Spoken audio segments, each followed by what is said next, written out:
Hi everybody, it's Stephen here for the Idiot Quilter, and today I thought I'd do a little review about irons. Irons that I have used in the past and what my favorites irons are right now, because I just got a brand new iron, which I'll talk about in a minute.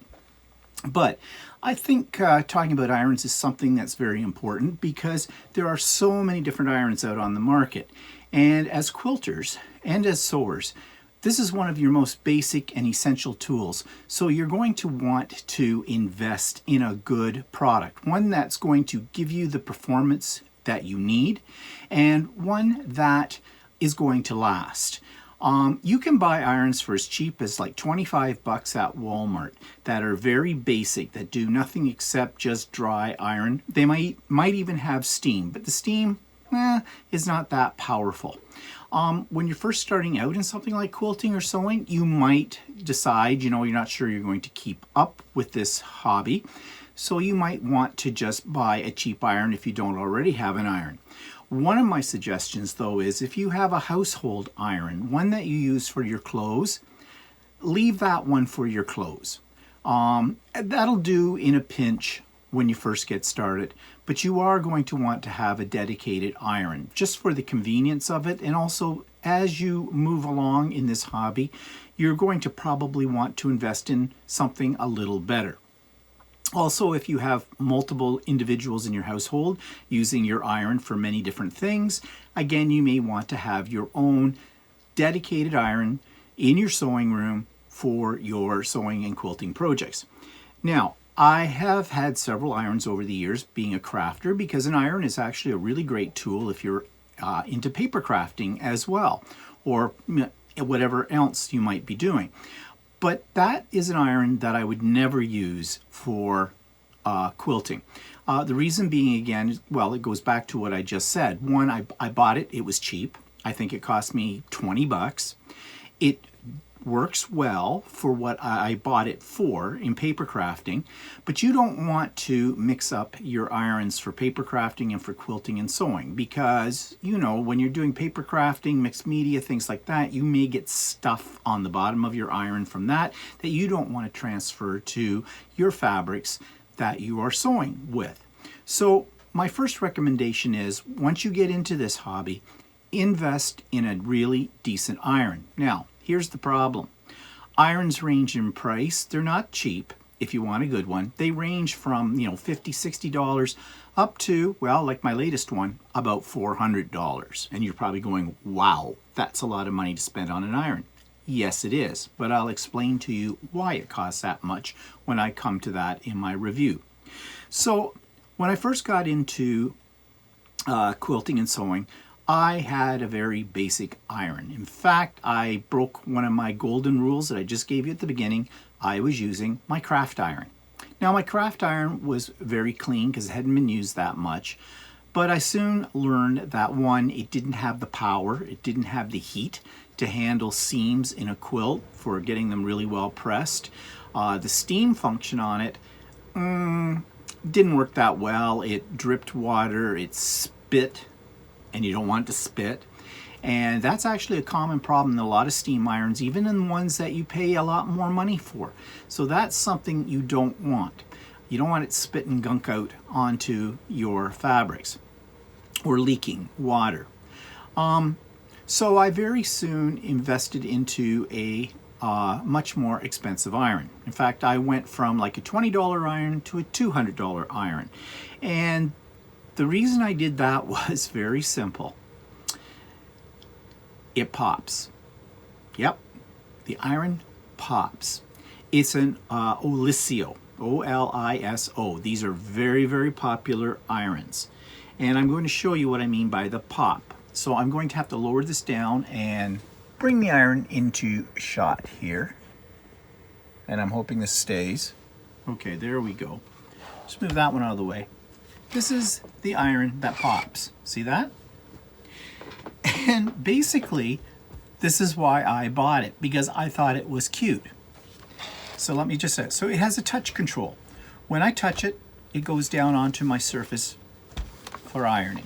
When I let go of it, it pops up. So you don't have to worry about setting it up on its end. Now you can set it up on its end, but you don't have to, okay? You see, that's the little mechanism going in and out every time I touch the handle. So that's a very convenient feature. It also has various settings like all irons. It's got 3 settings for steam. See, when I touch it, it goes down. It doesn't have a very big tank on it. It only holds a couple of cups of water. So you are filling it up on a regular basis. I do like the way you fill it up though. It has this little piece here on the side, and so that helps you direct the water in without slopping it all over the place. And I think it came with a little cup designed for putting the water into it. You don't need it, but it was convenient.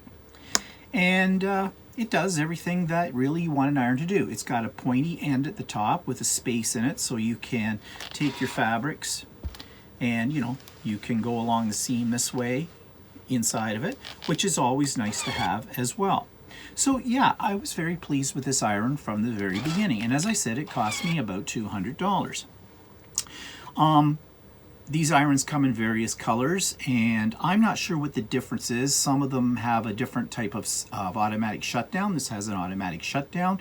I think it's set for about 10 minutes and it'll shut itself off, which some people find that a very annoying feature on irons. They'd like them to be a little longer, and I have to admit, yeah, I would rather it was maybe 20 minutes.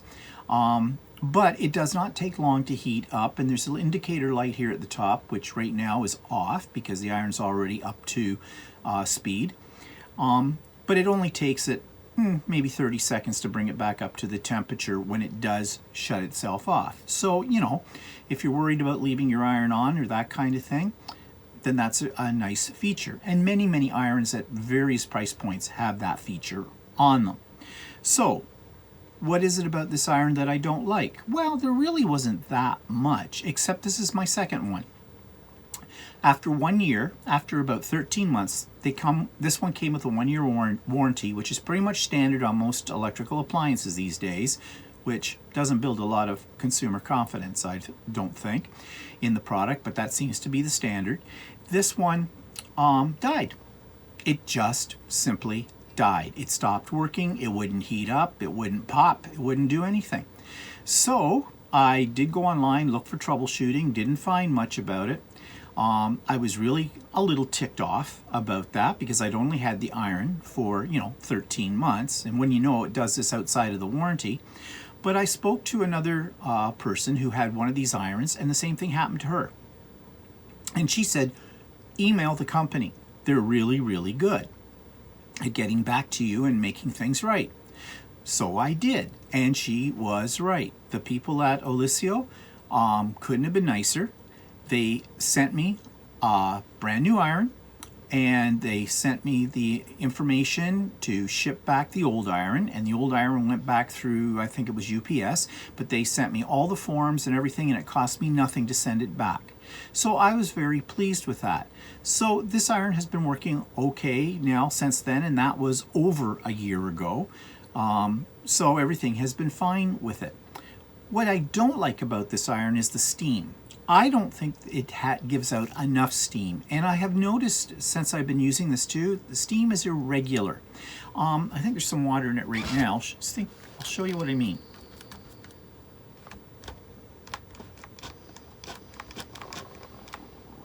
You see, you see a little steam, but that's what I get.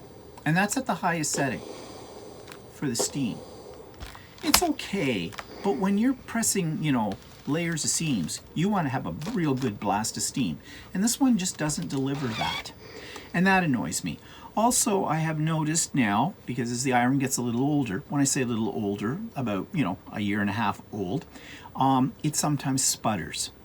Now that is common amongst all steam irons too, and I don't know if any steam iron avoids that, but this is happening with this one. So I've always said when this one gave up the ghost, I was going to invest in a better iron. I keep my iron pretty clean, although this one, good thing you can't see it too much, a little bit of fuzz on it. I need to dust it, actually. It just, when it's sitting in your sewing room, there's all kinds of fibers floating around and everything gets covered in them. So, you got to go around and dust things every now and then, and I'm not very good at that. But as far as the bottom plate is concerned, it's got a nice non-stick bottom to it. There, you can see that. And just as an aside, the best way to clean the bottom of your iron, if you get something gooey like interfacing or something like that on it, take a dryer sheet. Put your iron on steam, iron the dryer sheet. It will take off the gunk. It works like a charm. Now you can buy pastes and things like that that you can spread on the bottom of your iron, and you rub them all in and clean them off. And what those pastes do is they get caught in the little steam holes in the bottom, which is not good. And so you're picking those out with a toothpick or a cotton tip swab or something like that. It's just as easy. I don't know why it works, but it does. And added bonus, if you're doing it on like a wool mat like I have here, and I'll talk about those in a minute, it leaves a nice fresh scent to your wool mat too. So every time you iron for a little bit of time after that, you get this waft of springtime freshness, okay? But that's just a little aside about cleaning your iron plate. There it goes again.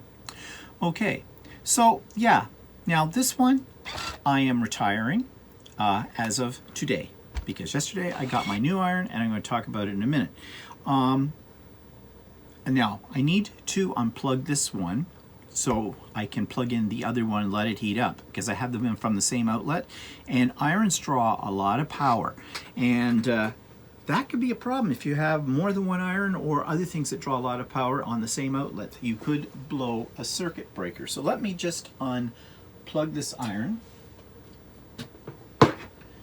Okay, that's off, and I'm just going to set it off to the side so I can make room for what I'm going to show you next. So just bear with me as I have Cord City happening here. Okay, move my coffee so we don't spill that. All right, so as I said, that's my iron that I was using, and I've been using for since I started quilting. But I go to classes. Now in the classroom, they have an iron, maybe sometimes two, set up for you to use. But you know, when you're in a class with 8 or 10 people, everybody's going for the iron at the same time. So I decided to invest in a travel iron. Now, this is the one that I bought. This one is not plugged in right now, and I'm not going to bother plugging it in. Cute, right? And that's what sold me on it. It's so cute, it's so compact, just fits literally into the palm of your hand. It does give a lot of heat out. It's very, very hot, and it has a little steam function on it, and there's a little tank in here, and it takes like a tiny little, maybe half a cup or less of water, and it does do not too bad a job of steaming. It has a non-stick plate on the bottom, but you see mine is discolored. That doesn't affect the performance, and it's not dirty. I don't know. It could be dirty. I haven't maybe cleaned it for a while because I haven't used this one in a while. But this was my go-to little travel iron that I took with me to classes and to retreats, and I really liked it, except for one thing. You see, this is how you hold the iron when you're ironing, okay? And you see it's left or right-handed kind of thing, I guess. I don't know, maybe not, because this doesn't come off and go to the other side. But anyways, you hold it like this, okay? And that's not too bad, except it gets this part right underneath the handle.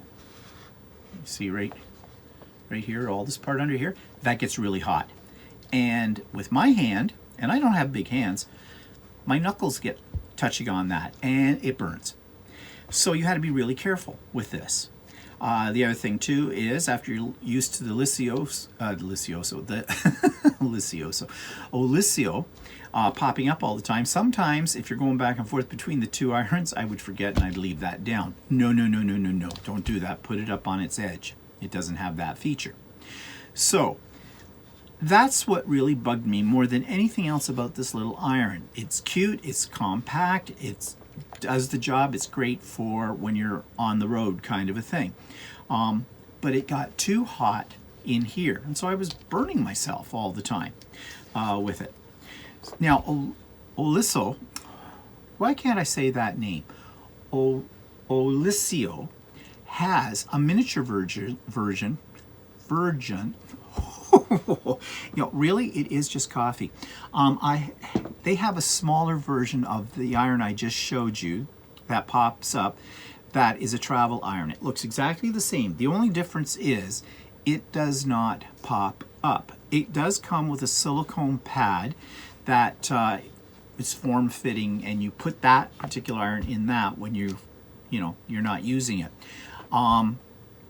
But again, if you're somebody who uses the big iron that pops all the time, and I watched this in the classes because they had a couple out in the classes, people were forgetting and they were leaving them sitting down on the ironing board. Not good. They weren't cheap. Oh yeah, by the way, the Olysio I think I said cost around $200. The small Olysio costs around $90. I'm talking in Canadian prices, okay? This one I bought off Amazon, I think, and I think this ran about 35 to 50 bucks. It wasn't too expensive. It's called Steam Fast, and I don't know who makes it. I'm not sure what the company is. Just says Steam Fast Travel Iron, Intertech. Yeah, that's all we know. Oh, and it does have a dual voltage change on it too. So because it's a travel iron, if you're going over to Europe where they run 220, you can easily switch this over. I think the other iron does the same thing. It does. Most electrical appliances these days do that. Okay, so back to what I was talking about. So because this one got so hot, I did think of buying the little Olysio, except that during one of the classes, I don't know if it was user error or what, but someone went to use it, and out through the steam holes, it blew gunk. Like there was gunk. So I don't know, it may have been the water they put into it. Most modern irons tell you to use only tap water. There was a day and an age where they said to use distilled water, that kind of thing, but they all pretty much say in their instructions, use tap water. Now I don't know if somebody used distilled water and something came through that, or I did see a bottle of Best Press sitting nearby it, and I'm wondering if somebody got things mixed up and put Best Press into the reservoir of that iron, and that would probably cause you some problems. But it also sputtered a lot, and I told you this one got hot when you're hanging onto it. Whoa. The Olysio, the little one, burns your hand right off. The handle on it is different from the handle on here. You're actually holding it by the whole, like it's basically the base of the iron with some grooves cut into it for your hands. You can't hang on to it. If it's been sitting for a while, heating, you can't hang on to it. So I immediately said no, I was not buying one of those. But I did want something a little different from this one because, as I said, it has such a small reservoir for water, you didn't get a lot of steam for a long time, and the handle got hot. So somebody recommended to me, let me get this out of my way, it has a long cord too, and that's a good thing as long as you don't trip over it. So somebody recommended this iron to me. This is a Rowenta travel iron. This is an excellent iron. I love this iron. I use this iron all the time. I have it over closer to my sewing machine, and when I'm piecing and I need to frequently press the seams, I will use this iron over my Olysio because this is handier. Now, this one is a steam. It has a stainless steel bottom to it, and the water reservoir is up here in the handle. This pulls open, you pour the water in here and it goes to the handle. It does not hold a lot of water, okay? So you're frequently having to fill it if you're using a lot of steam. But one thing about this that makes it kind of nice, let me move the cord over, is on the back there's a button. You push this, the handle collapses. So now it's flat. You just wind up your cord, and it comes with a little travel bag. You pop a little zipper travel bag, you pop it in that, and in comparison to this one, it's a little bigger, but you get better performance out of this one. The price was right on this one too. I got it on Amazon. I think it cost about $35. and I love it. In fact, this is my second one of these, because here's one of the drawbacks. Because this handle pops up and down, you do not want to put a lot of pressure on the handle when you are pressing, because I did, and I broke the handle. Whatever holds the handle up inside gave way. The iron still worked, you could still use it, but the handle was floppy. So I bought another one. I did write to the company about that problem. I never heard back from them. But really, it is a design flaw as far as I'm concerned, because I didn't put all that much pressure on it to break it. But this sucker heats up really well. It gets very, very hot. Your hand is protected when you're ironing. That's great. It's got excellent steam. It just shoots it right out. And it's got a dual voltage, like I said, most things do these days. And it's even got, you know, a little button for spritzing on your fabric. I never use those buttons, but I think all of them have that I have shown you so far. But I was very impressed with this. And the price, you can't beat the price. So as far as small travel irons are concerned, or if you're looking for a little iron that you can set up close to your sewing areas as a, you know, supplement to your main iron, this one is excellent. Now, I love this iron so much that I wanted another Rowenta iron as my main iron, and this is the one that I got the other day. And I am going to turn this on. I meant to turn it on so it would heat up while we were talking. Let me move the camera this way. And there it is. This is the Rowenta Perfect Steam iron. It's industrial strength. This little bad boy holds 1.4 liters of water. This is the tank on the front of it. The iron sits on top of the unit. You plug the unit in. It's all corded here. Oops, I'm sorry, you can't see what I'm talking about. There we go. It is a monster. Yes, is this meant to be transported? No. However, if you have to transport it, it has this little clip at the front. You can now pick the whole thing up using the iron handle itself. I don't recommend doing that too often because this is really, really heavy. But if you have to, like from a table to another table, you can do that. Now, it's heating up. Let me show you what's on the back here. Okay, so you have a series of buttons. And actually, it works very easily. You have an on-off button, and right now my plug is in the way. Okay, give me just a second here. Okay. So the on-off button is down here.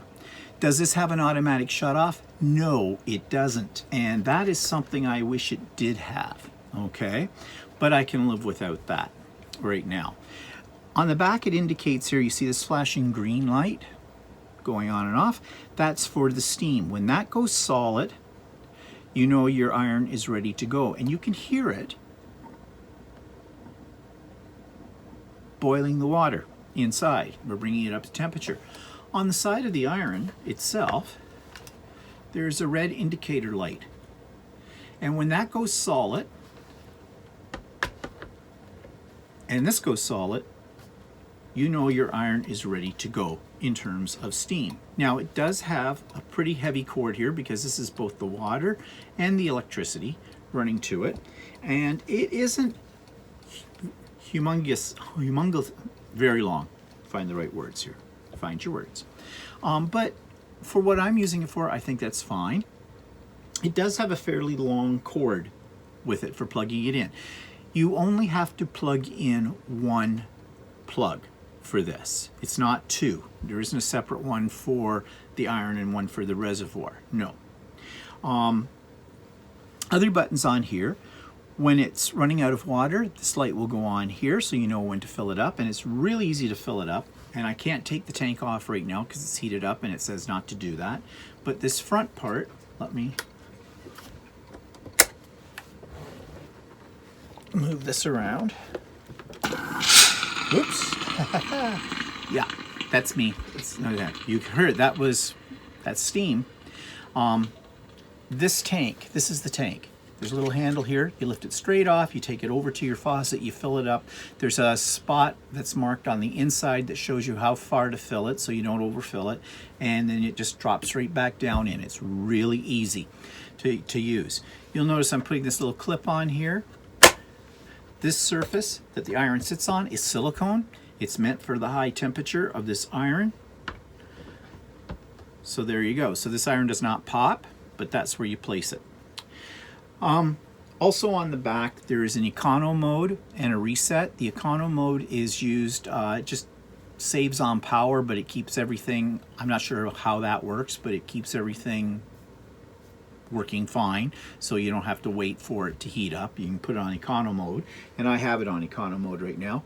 There's a restart button, and that's what you hit when you refill the tank of water. That turns off the light that says that you need it water. And on the side here, there's a little knob.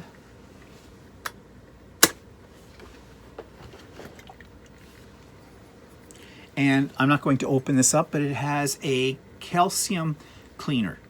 And it's some little bracket in there that after 6 months or 25 hours of use or something like that, you just unscrew that. You make sure the iron is, it says, is completely cool. It says have the iron turned off for 2 hours before you open this, because this is under pressure and you could really hurt yourself with this. You unscrew it, you take it out, you rinse under a tap, you put it back in, bang, away you go. Okay, so I think that's kind of a nice feature as well, because, you know, depending on your area and where the water, what your source of water is, that you may have a calcium buildup problem. So that's basically how it works. It has your standard dial on the top here for setting for whatever fabric you're doing, and there's a trigger under here for blasting things with steam, okay, which is really nice. So I'm going to show you how much steam you get out of this. So let's just unlock that. You don't have to lock and unlock that all the time. That's just if, you know, when you're not using it or when you want to transport it. So here we go. So yesterday I used it for the first time on some seams, and I don't know. Whoa, okay, a lot of steam there. I have this problem, and I will get used to this. I have a tendency to hit the trigger when I'm moving this around. That's...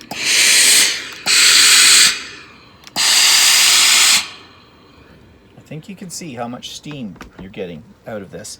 So let's just take this piece of fabric and let's fold it over a couple of times. And let's see if we can flatten that sucker. Okay, first of all, no steam. Yeah, that works okay. But, oh, I guess you can't see that, can you? Okay, let me see if I can. Okay, now I'm going to lose that. There we go. Sorry if you're a little crooked. Okay, no steam. Flatten it right out.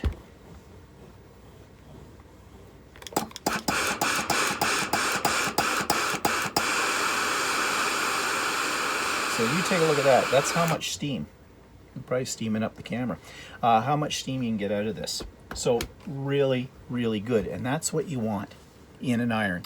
Now this little piece of fabric, I've got some folds in it now. Let's try it again. Let's just see. Ironing it dry, pretty much flattened it out, but let's give it some steam.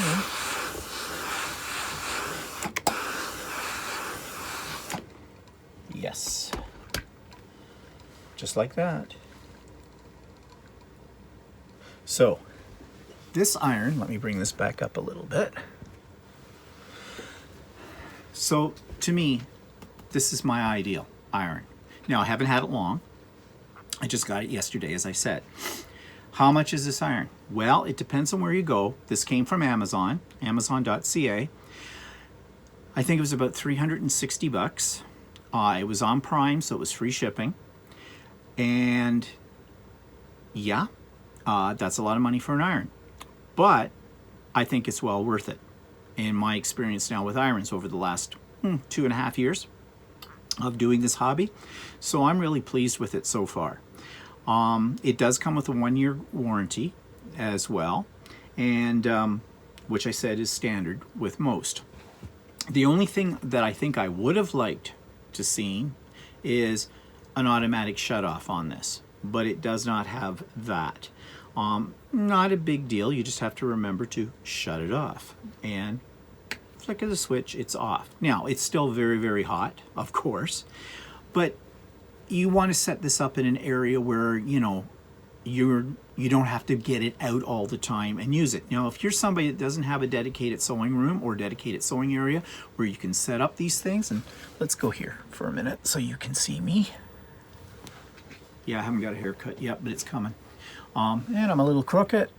Just bear with me. Okay.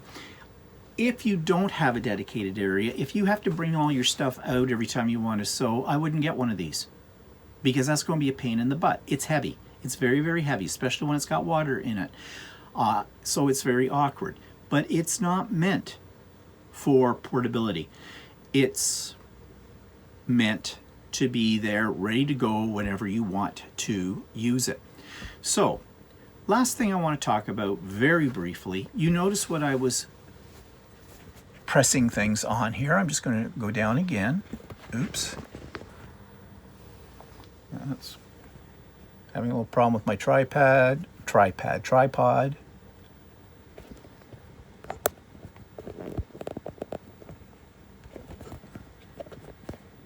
Okay, I can't get it right down, but I'll hold it up. This is a wool mat. These are expensive little suckers. They come in various sizes. This is a medium-sized one. I have the large one down here where the iron is sitting.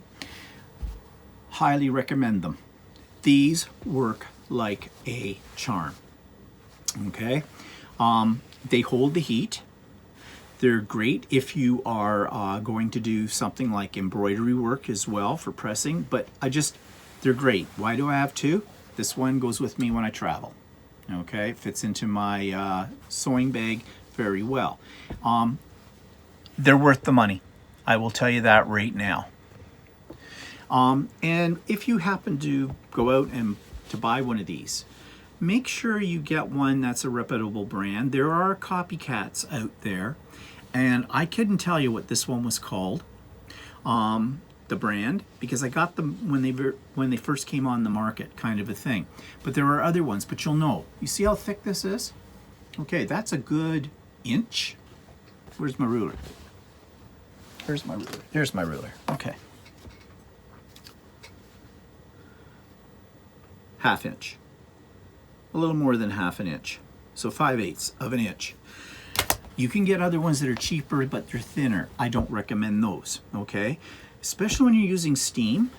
And I did a no-no here. I have a cutting mat underneath this, and I'm blowing steam out onto these, and it will go right through your mat, this mat, okay? The steam. And if you've got something like your cutting mat underneath it, you're going to warp it. So don't do that. You are probably going to want to put this on an ironing board, or you're going to put it on an area that I have. My whole cutting table is built for, if I move my cutting mats off, I can use it to iron on, because I padded it and I actually put canvas over top of that so I can do that kind of thing. But great. They are great. They'll make a world of difference. Once you've used one of these mats, you'll never go back. Again, so it's worth the money. Okay, so that's my review of my ironing tools, and I hope you may have found that information relevant and helpful for you. I am not an expert on these things. I am not sponsored by anybody. These are my honest opinions that come from my use of these products, and I have learned from using them. So I hope you found this helpful, and stay tuned for future Idiot Quilter reviews and other things. We'll see you later. Bye-bye.